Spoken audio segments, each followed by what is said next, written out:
Everything you see is a blur, and ecstasy's what you prefer. Mama, baby blue.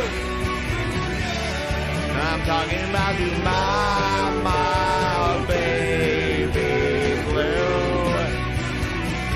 Yeah, I'm thinking about you, mama, baby blue. Yeah, you're so jaded. You're so jaded. All right, we continue. Here you can go to 32 minutes. Yeah. So they talk about Chris D'Elia a little bit because this is around the time where the Chris D'Elia apology was coming out and stuff.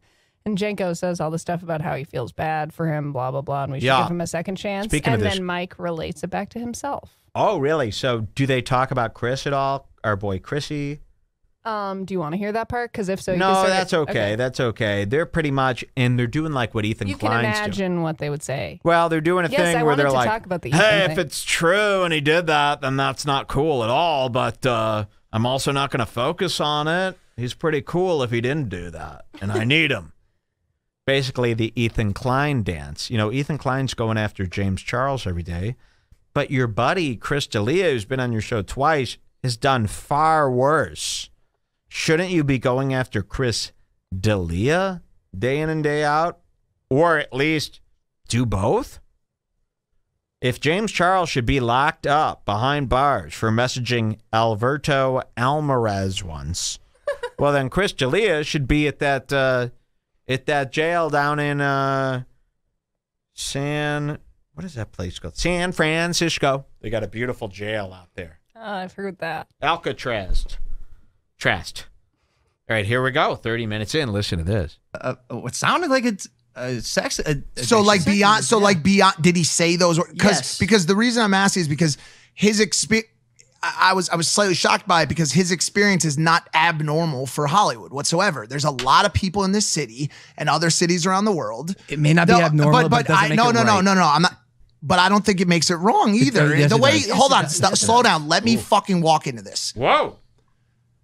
Having casual, I believe that if two people or one person and 1,000 different people on one day decide to have consensual, casual intercourse, that is completely okay. Did you watch the video all the way? No. So I did. But what I'm saying is once it turns into a sex addiction and starts to destroy your life, affect your there's life. like infidelity involved. Got it. That's a difference. That's a different story. I got it. I mean, maybe he needs to look inward too and see if having a relationship is even right for him as a person. Like I think it goes back to the same exact fucking page that I just read out of this book. You know what I'm saying? I don't think that the idea of being in a relationship is right for everyone. I think catering to lust is there it is. So there's nice. So now that he's not in this relationship, it's too much hard work to not flirt with other girls. So, hey, maybe, this monogamy is what's wrong. I might have. I love how it's like him and Kurt Metzger. He's been reading Sex at Dawn. Exactly. And it's always here's what you got to know about this monogamy. You don't have to know that monogamy works. I mean, how could you? But what you do have to know is the guys who tell you there might be another way are Kurt Metzger, Big Mike, the Sex at Dawn guy, Chris Ryan, Aubrey Marcus, Bud Bundy, the redheaded guy from Robot Chicken, Seth Green. These are not trustworthy people. You don't really hear any good people. I've never seen a guy talking about polyamory that I'm like, this guy just really cares about human connection. It's always and by the way, like Annie Lederman ain't a polyamorist anymore. Is Kurt Metzger even still doing polyamory? The last I heard about Karen Mongolio is that she's dating Louis J. Gomez. I hope it's not a polyamorous date.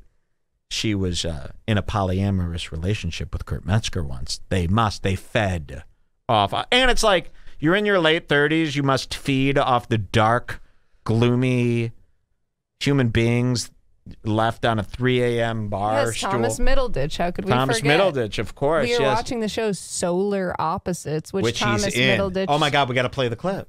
You have to go on Hulu and get it. But anyways, trust me, it's on the last episode. Thomas Middleditch's character is dressed up in a sex porn outfit. Yes. He's bringing it to every aspect of his life. It really is crazy. These people are dungeonistic. Dungeness crab. Remember that word? They'll be like, an all-you-can-eat Dungeness crab. And you go, Dungeness. And it's so predictable for Big Mike to be talking about how amazing it is to have a sweet, loyal girl who's there for you. And then now that they're broken up, monogamy never really was the way. I don't know if monogamy is the way. I love these guys who come up with alternative ways that the world should work. You know, and we put our faith into these guys from time to time. We want there to be an alternative way. I'll tell you this. There's no alternative way. Stop trying to find one.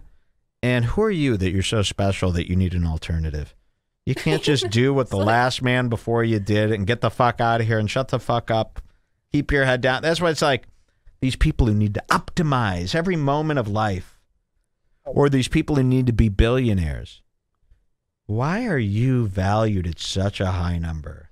Can't you just be invisible and get through this and get the fuck out of here without a lot of hype?